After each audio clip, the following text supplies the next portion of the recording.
गुरुजी को सादर चढ़े स्पर्श। खुश रहो बेटा, खूब खुश रहिए। गुरुजी पहले दरबार का धन्यवाद ज्ञापित करना चाहूँगा कि मैं इससे पूर्व में पीताम्बरा पीठ बगुलामुखी का साधक रहा हूँ, जैसे कि पता है आपको। बिल्कुल और इस बिल्कुल। दरबार ने मुझे अपनाया और एक सहारा दिया और सही रास्ता दिखाया। कुछ ऐसे अच्छे अनुभव मेरे साथ हुए हैं कि पिछली नवरात्रि में जिस दिन मैं यहाँ आया था सर बाबा गुरुदेव, तो मेरी कुछ समस्याएं थीं। ठीक 1 महीने के अंदर ही वो समस्याएं उसी दिन जिस दिन यहाँ से गया था उसी डेट में सॉल्व हो गई थी। और अभी मुझे एक समस्या अचानक डेवलप हुई, प्रॉब्लम हुई। वो जो डॉक्टर के पास गया तो उन्होंने मुझे अपेंडिक्स डायग्नोज कर दिया। उन्होंने ऑपरेशन के लिए बोल दिया, आपको ऑपरेशन कराना है, सुबह एडमिट हो जाओ। लेकिन मैं वहाँ से उठ के चला आया और बाबा जी के पास मैंने उनसे प्रार्थना की। कोई आवश्यकता नहीं। और 3 दिन बाद मैंने आरोग्य हवन कर दिया गुरुजी, और सब शांत हो गया और मैं बिल्कुल स्वस्थ हूँ। बिल्कुल आप स्वस्थ है, कोई कष्ट नहीं। लेपन जरूर थोड़ा सा कर लीजिएगा जी स्वेलिंग चली जाए। जी गुरुजी, एक छोटी सी मैं विनती करूँगा आपसे बताइए। कि मैं जब से माँ बगुलामुखी का साधक रहा उसके बाद मैं लगातार रुद्राभिषेक करता रहा और अभी भी रुद्राभिषेक कर रहा हूँ। सावन के महीने में हर सोमवार को रुद्राभिषेक किया था और रवि पुष्य नक्षत्र को भी रुद्राभिषेक किया था। लेकिन जब रुद्राभिषेक करता हूँ गुरुजी तो मुझे एक पेशी आती है और उस पेशी के समय सबसे पहले मैं भगवान भोले को पकड़ के ये कहता हूँ कि अब तक आप कहाँ थे। और उसके बाद जब पेशी बहुत तेज़ आती है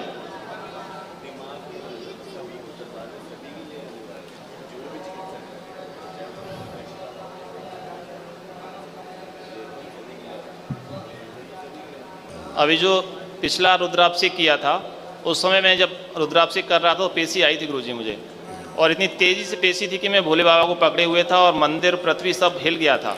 उसके बाद सब शांत हो गया था।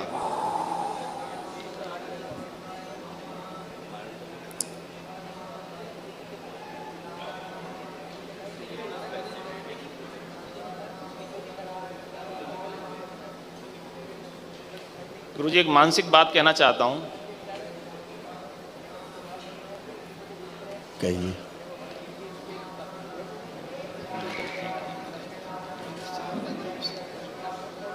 ओ मेरी बेटी उसको सिस्टर से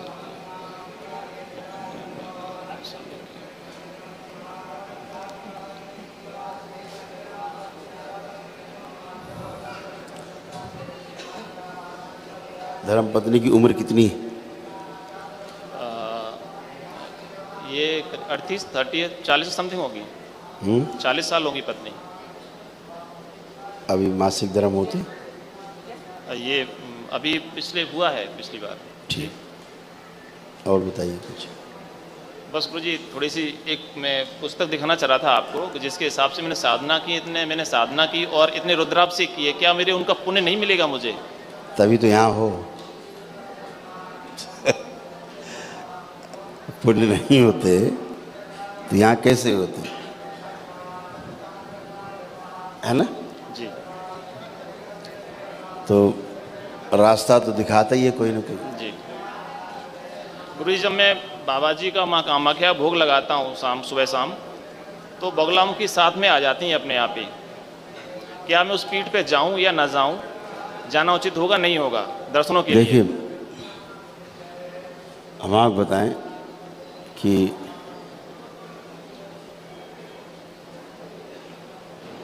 समस्या पीठ नहीं है जी, समस्या पीठाधीश्वर है। समझ गए? अधिकांश जो पीठाधीश्वर हैं वो समस्या है, जो अधूरे होकर के अपने पूर्ण होने का प्रदर्शन करते हैं। और क्या बोले इनके लिए, शब्द नहीं है। सब नरक भोग रहे हैं, नरक नरक में है, सब नरक में, घोर नरक, रौरो नरक। और इनके साथ जुड़ जाओ तो खुद भी नरक में चले जाओ। समस्या ही वहाँ पे ये है, जब आप पीट जाते हो तो माँ से कम इनसे ज़्यादा जुड़ जाते हो, बस वो समस्या बड़ी है। इन ज्ञानियों को किनारे करो, सीधे माँ से बात करो, माँ से प्रार्थना, माँ की साधना, इनसे दूरी बनाओ। ये जो मुखौटा लगा के बैठे गुरुओं का, ये गुरु अभी शुरू ही नहीं हुए हैं, गुरु कहाँ से बन जाएंगे, अभी शिष्य नहीं बने, समझ गए। वैसे गुरुजी अभी मैंने दरबार से दीक्षा नहीं ली है। क्रिएशन कहाँ होता है? तो आप जो है माँ है, आप माँ में फ़र्क नहीं है, कोई किसी माँ में कोई फ़र्क नहीं, ठीक है ना। जी लोगों के पास एक माँ होती, मेरे पास तो माताओं की अपनी पूरी माता ही है। माता हैं गुरुजी आप। ठीक है, जी तो सब हर क्षण देखते हैं, तो इनसे बचना है बस, गुरुजी मैं एक पुस्तक भेज रहा हूँ आपको। पाखंडियों से बचना है। दिखा, ले आओ। मैं इस पुस्तक में जो दिया है उसी विधि विधान से साधना कर रहा था गुरुजी। वो निर्लेप है, जो विधि है निर्लेप है। मैंने क्या बताया, जी जो विधि बता रहा जी। है बस उससे आप जुड़ जाते हो, वो समस्या है। अच्छा ठीक है हमारा बार बार समझ रहे हैं हम क्या कह रहे जी, हैं। समझ रहा हूँ। इनसे बचिए, जब उनको जोड़ लेते हैं बीच में तो बस उनकी समस्याएं सब आना शुरू हो जाती हैं, और वो सब पेशी में बैठे हुए हैं, जिन्हें आप गुरु समझ रहे हो वो पेशी में बैठे हुए हैं।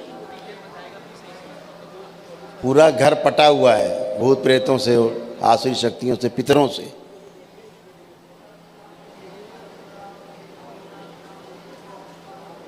सब आते हैं यहीं।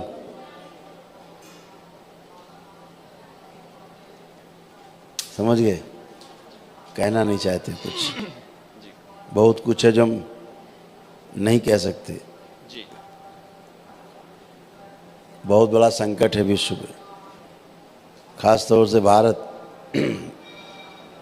यहाँ आजकल गुरु संकट बन गए हैं, गुरु स्वयं संकट बन गए शिष्यों के लिए। अब गुरुजी हमें तो परंपराएं शुद्ध होने की आवश्यकता है। परंपराएं 99% परंपराएं अशुद्ध हो गई हैं, शुद्धि की आवश्यकता है। गुरुजी हमें तो जानकारी थी नहीं, जैसा मैं दीक्षा दे दी कि उसी रास्ते पे चल पड़े। गलत यही ना, दीक्षा बस समस्या वहीं पे खड़ी हो गई। अच्छा अच्छा जिसने दीक्षा दी थी गुरु बन गया, अब बगुला मुखी पीछे हो गए, गुरु आगे आ गया।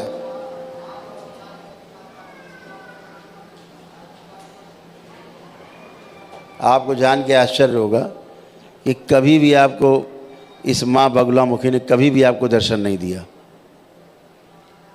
गुरुजी जब मैं शनिवार फ्राइडे की रात को निकलता था 12 बजे, तो मुझे छोटी सी लड़की पीले फूल मार के जगाया तो करती थी, और ठीक 12 बजे जग जाता था मैं।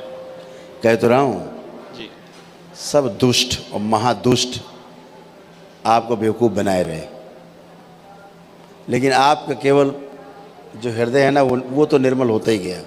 जी माँ के लिए मैं बिल्कुल आगे बढ़ता चला गया। इसलिए आप यहाँ तक पहुँच गए, जी और इसलिए आप स्वस्थ हैं, इसीलिए आप स्वस्थ रहेंगे। अब आप जो भी करेंगे साधना अपनी, जी बस गुरु घंटाल किनारे करके, नहीं बस कोई गुरु घंटाल नहीं चाहिए, सीधे माँ की आराधना करना, आँख बंद करना है, और क्या करना है, आँख बंद करना, ध्यान करना है। गुरुजी एक पेपर और दिया है मैंने आपको। अच्छा, ये गुरुजी मेरा केस। ईमानदारी का एनुअल है, ईमानदारी का, लेकिन मेरे पास कुछ नहीं है। अब सब होगा,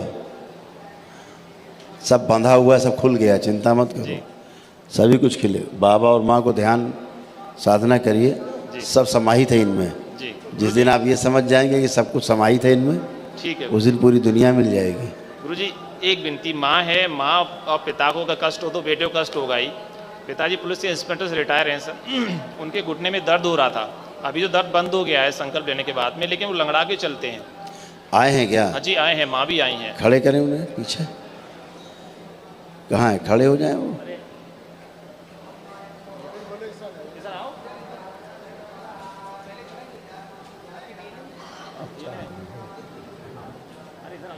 करे क्या भ्रम,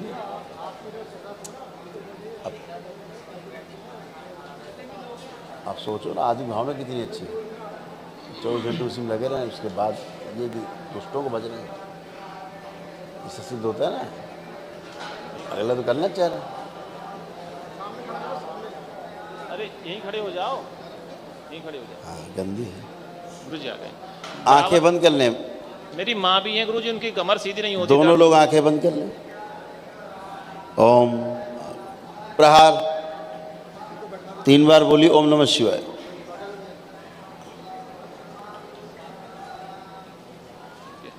बैलेंस। आँख खोलिए और अपने बंधन खींचे 3 बार ओम नमः शिवाय बोल के।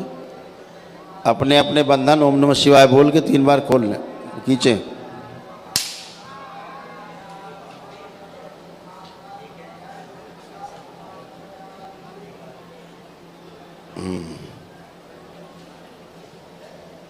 गुरु जी मेरे बेटा बेटी दोनों हैं।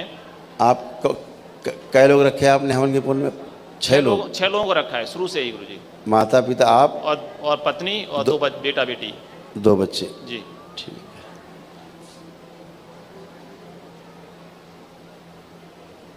बढ़िया है। भी मैं ये चाहता हूँ कि थोड़ा सा आशीर्वाद बेटा बेटी को मिल जाए कि विवाह उपरांत सब लोग आपस में खींचातानी करते हैं, सब पूरा है। साथ साथ रहें, अच्छे से रहें, बस ये चाह रहा हूँ। आप वो आप सब अच्छा होगा, बस इतना ध्यान रखना। जी अब वो साधना वो वाली मत करना। जी नहीं करेंगे गुरु जी, अब दरबार से ही इच्छा लेंगे। बहुत गंदी एनर्जी आपके आह्वान पे आती है जिसकी आपकी कल्पना भी नहीं है। जी मैं जब पेशी आती है गुरु जी, मैं जानता हूँ कैसे पेशी आती है। मैं बयान दरबार देख रहा है ना जी कि जो गंदगी आती थी नहीं, अब तो आ ही नहीं सकती पेशी। जी पेशी का अर्थ नहीं है, लेकिन ये कि जो गंदगी आती थी आप इनवाइट करेंगे तो फिर आएगी। जी तो उससे बचना है आपको। उल्टा बोलना है कि भाग यहाँ से, चट नहीं चाहिए, इस तरह से बोलना है गंदे, ठीक, नहीं तो बहुत ही डिस्ट्रॉयर है। जी गुरु। खुश। अच्छा गुरु जी। जय जय राधा रमन हरि बोल।